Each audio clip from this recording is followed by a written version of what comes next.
क्या आप जानते हैं भगवान जगन्नाथ का असली रूप यह लकड़ी की मूरत नहीं बल्कि एक चमकता हुआ नीला पत्थर था जिसे नीलमाधव कहा जाता था। आखिर वो दिव्य पत्थर गायब कहाँ हो गया और भगवान अधूरी मूरत में क्यों बदल गए? यह कहानी मालवा के राजा इंद्रद्युम्न से शुरू होती है। उन्हें पता चला कि ओडिशा के घने जंगलों में भगवान विष्णु साक्षात नीलमाधव के रूप में पूजे जाते हैं।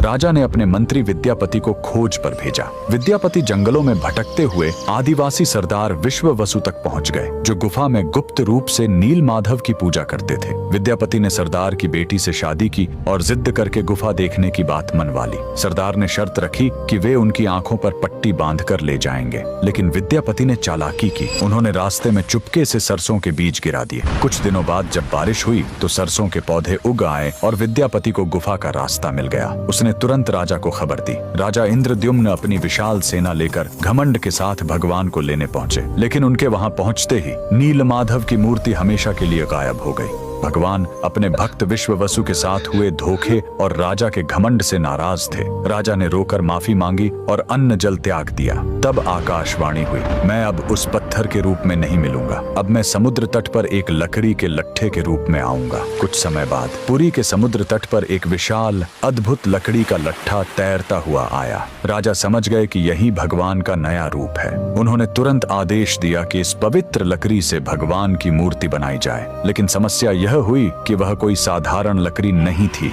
जैसे ही राज्य के बड़े बड़े कारीगर उस पर छेनी हथौड़ा चलाते, उनके औजार ही टूटकर बिखर जाते। उस दिव्य लकड़ी पर खरोंच तक नहीं आ रही थी। तब स्वयं भगवान विश्वकर्मा एक बूढ़े शिल्पकार के रूप में आए। उन्होंने कहा, मैं इससे मूर्ति बनाऊंगा, लेकिन मेरी एक शर्त है, 21 दिनों तक कमरा बंद रहेगा। अगर बीच में दरवाजा खुला तो मैं काम छोड़कर चला जाऊंगा। राजा मान गए। 15 दिनों तक अंदर से छेनी चलने की आवाज आती रही, लेकिन फिर सब एकदम शांत हो गया। रानी गुंडिचा को लगा कि बूढ़ा शिल्पकार शायद अंदर मर गया है। घबराहट में उन्होंने दरवाजा खोल दिया। अंदर देखा तो शिल्पकार गायब था और वहां भगवान जगन्नाथ, बलभद्र और सुभद्रा की अधूरी मूर्तियां थीं। राजा बहुत दुखी हुए, लेकिन तभी भगवान ने संकेत दिया कि वे इसी अधूरे रूप में रहकर भक्तों को दर्शन देना चाहते हैं। यही कारण है कि आज भी हम भगवान के उस अधूरे लेकिन सबसे प्यारे रूप की पूजा करते हैं। कमेंट्स में जय जगन्नाथ जरूर लिखें।